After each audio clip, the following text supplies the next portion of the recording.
Hi friends, welcome to S Academy World. ଏହି ଭିଡିଓରେ paste ସ୍ପେଶିଆଲର ତିନୋଟି ଅପସନ୍ ବିଷୟରେ ଜାଣିବା। ଫର୍ମାଟ୍ସ, କମେଣ୍ଟସ୍ ଏବଂ ଭ୍ୟାଲିଡେସନ୍। ଚାଲନ୍ତୁ ଭିଡିଓ ଷ୍ଟାର୍ଟ କରିବା। ଯଦି ଆପଣ ଡାଟା ବନେଇ ଦେଇଛନ୍ତି, ସେହି ଡାଟାରୁ କେବଳ ଫର୍ମାଟ୍ସକୁ କପି କରି ଅଲଗା ଲୋକେସନ ବା ସିଟ୍ରେ ପେଷ୍ଟ କରିବାର ଅଛି, ତାହେଲେ କିପରି କରିବେ? ପ୍ରଥମେ ଡାଟାକୁ ସିଲେକ୍ସନ କରିନେବେ, ତାପରେ କପି କରିନେବେ। ପେଷ୍ଟ କରିବାର ଅଛି,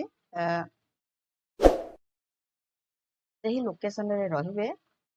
ତାପରେ ରାଇଟ୍ କ୍ଲିକ୍ କରିବେ, ପେଷ୍ଟ ସ୍ପେଶିଆଲ ଅପସନ୍ ଉପରେ କ୍ଲିକ୍ କରିବେ, ଫର୍ମାଟ୍ସ ଉପରେ କ୍ଲିକ୍ କରିବେ, ତାପରେ ଓକେ କରିନେବେ।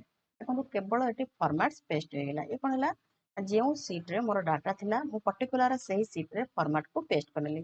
ଯଦି ଅଲଗା ସିଟ୍ରେ ଆପଣଙ୍କର ଫର୍ମାଟ୍କୁ ପେଷ୍ଟ କରିବାର ଅଛି, ତାହେଲେ କିପରି କରିବେ? ଯେଉଁ ସିଟ୍ରେ ଫର୍ମାଟ୍କୁ ପେଷ୍ଟ କରିବାର ଅଛି, ସେହି ସିଟ୍ ଉପରେ କ୍ଲିକ୍ କରିନେବେ। ମୁଁ ସିଟ୍ 7 ଉପରେ କ୍ଲିକ୍ କରିନେଉଛି। ଯେଉଁ ଲୋକେସନରେ ଫର୍ମାଟ୍କୁ ପେଷ୍ଟ କରିବାର ଅଛି, ସେହି ଲୋକେସନରେ ରହିବେ। ରାଇଟ୍ କ୍ଲିକ୍ କରିବେ, ପେଷ୍ଟ ସ୍ପେଶିଆଲ ଅପସନ୍ ଉପରେ କ୍ଲିକ୍ କରିବେ, ଫର୍ମାଟ୍ସ ଉପରେ କ୍ଲିକ୍ କରିବେ, ଓକେ କରିନେବେ। ଦେଖିବେ ଯେଉଁ ଫର୍ମାଟ୍ ଆପଣ ଆପ୍ଲାଏ କରିଥିବେ ଡାଟାରେ, ସେଇ ସବୁ ଫର୍ମାଟ୍ ଆପଣଙ୍କର ପେଷ୍ଟ ହୋଇଯିବ ଅଲଗା ସିଟ୍ରେ।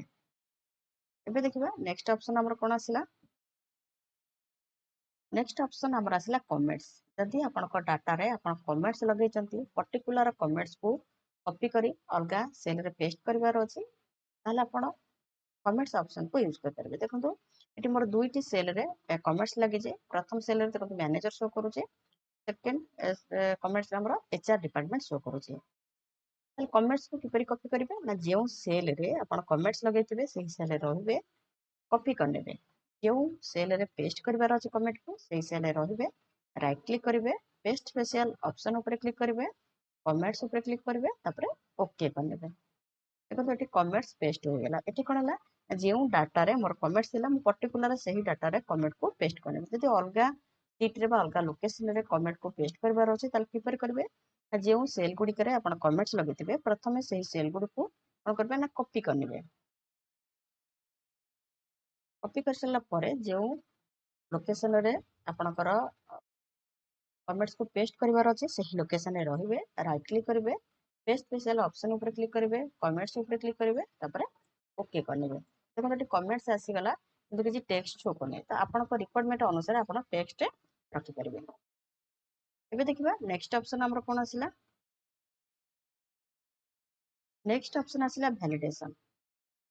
ଯଦି ଆପଣଙ୍କ ଡାଟାରେ ଡାଟା ଭ୍ୟାଲିଡେସନ୍ ରୁଲ୍କୁ ଆପ୍ଲାଏ କରିଛନ୍ତି, ସେହି ରୁଲ୍କୁ କପି କରି ଅଲଗା ସିଟ୍ ବା ଅଲଗା ଲୋକେସନରେ ପେଷ୍ଟ କରିବାର ଅଛି, ତାହେଲେ କିପରି କରିବେ?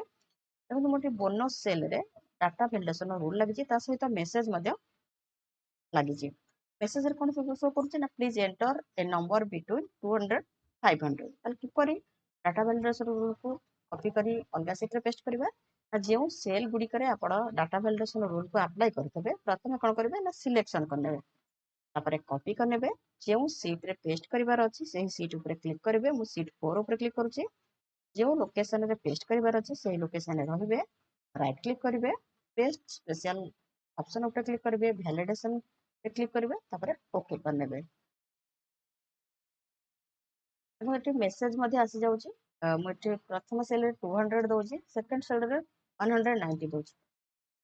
ଦେଖନ୍ତୁ ଯଦି ଆମେ ଇନଭାଲିଡ୍ ଡାଟା ଦେବା, ତ ଏରର ମଧ୍ୟ ଆସୁଛି। ତାମାନେ ଆମେ ଡାଟା ଭ୍ୟାଲିଡେସନ୍ ରୁଲ୍କୁ ମଧ୍ୟ କପି କରିପାରିବା। ଯେଉଁ ମେସେଜ ମଧ୍ୟ ସେଟ୍ କରିଥିବା, ତାହା ମଧ୍ୟ କପି ପେଷ୍ଟ କରିପାରିବା।